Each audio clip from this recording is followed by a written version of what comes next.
كواليس الفيلم ده بالذات احنا عندنا وقت كبير قوي، ولا مرينا بظروف صعبه قوي واحنا بنمثل وبره التمثيل. فده كانت بصراحه كانت اكسبيرينس بالنسبه لي انا مفيده جدا على المستوى الانساني وعلى المستوى الفني. الناس اللي موجودين كلهم ناس ممثلين شاطرين قوي، اشطر مني بكتير، اتعلمت منهم كتير قوي.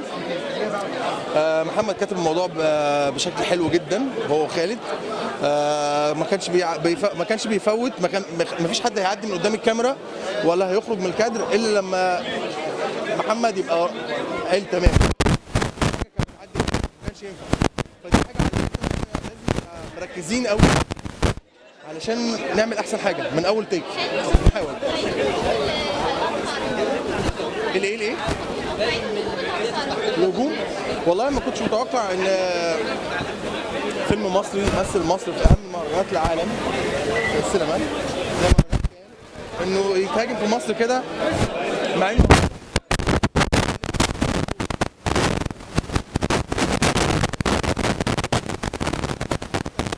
حتى قرا ريفيو عن الفيلم من اللي كتب بره. فانا عايز اقول للناس ان الفيلم ده فيلم انساني،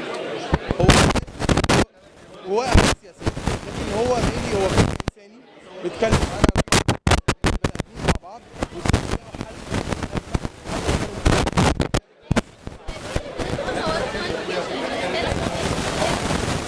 مقلقه خالص، لان احنا كنا بنعمل كل حاجه ممكن تتعمل جوه الوان لوكيشن ده، حتى لو كان لوكيشن صغير كنا بنوجد حلول عشان نقدر نتعامل مع المساحه الصغيره دي ونقدر نمثل بكل ادواتنا.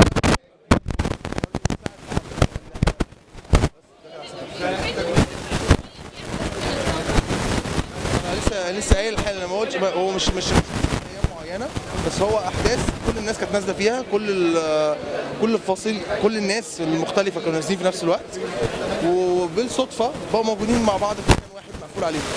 بس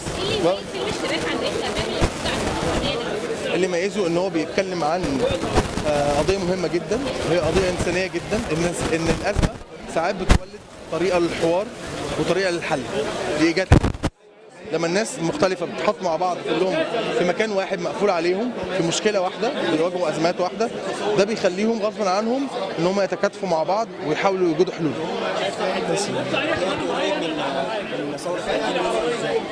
نعم.